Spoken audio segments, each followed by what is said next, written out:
if we have the technology sophisticated enough, we don't actually need these meetings and these decision-making processes, because the decisions will reveal themselves, and the right decision will become obvious. We don't actually need to make the decisions.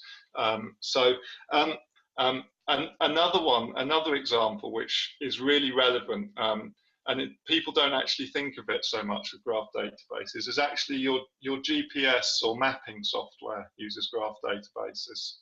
And what that does is it will say, okay, we've got a village here, and we've got another village here. And then there's roads, and there are junctions. And there's another junction, and there's a road, and there's a road straight there. Maybe here there's another road at a junction. Maybe there's a road here, here. So it looks at all the roads and all the junctions. Now each edge, these are edges, and each edge can have information attached to it.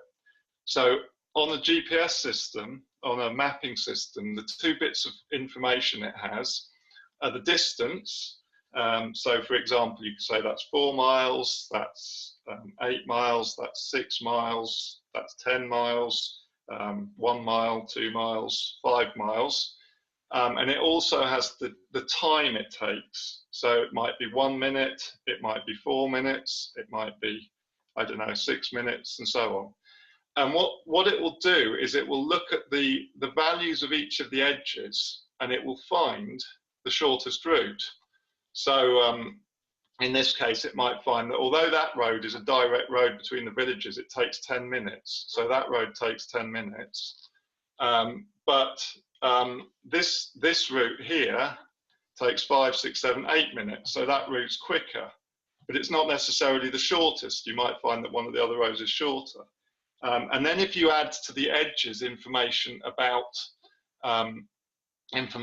traffic and things like that, it has even more information to use. So it can find the quickest route between two nodes based on all the possible routes between them.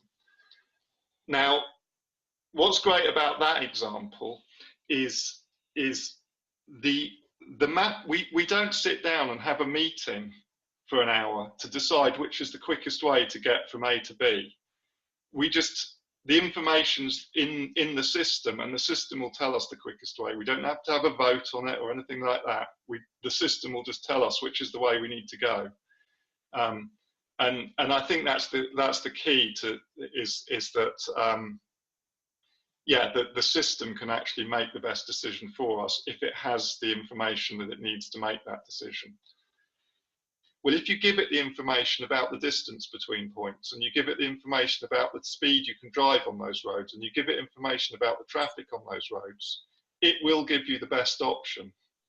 And you don't need to have a meeting or a vote to decide which way to go, because it will just tell you the best route. So that's the ultimate objective. I'd just like to quickly show you a real-life graph database, which is the COEO network, just to give you an idea of this actually working in practice. This is actually the COEO database. It's very difficult to visualize because there's so much data, but if I have a look, for example, I'm just going to click on projects, and what it will do, hold on, I need to move that. What it will do is it will just load various projects in here.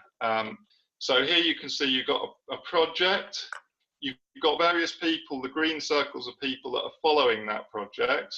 The yellow circle there is a post. So you can see that Luke wrote that post, and that post belongs to that project.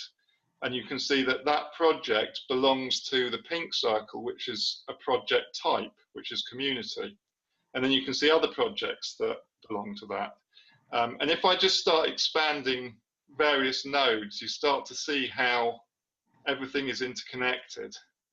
And you start to see posts that are connected to various, I mean, it will just keep expanding. This is just a fraction of the COEO graph. I just happened to click on New Earth Nation now, which is a project, and you can see the green people, the people are following that project. The database is able to find connections between two nodes very quickly and find the best route between them. So yeah, that's really just a bit of an overview of the technology that I think can actually make what William's been talking about actually a reality.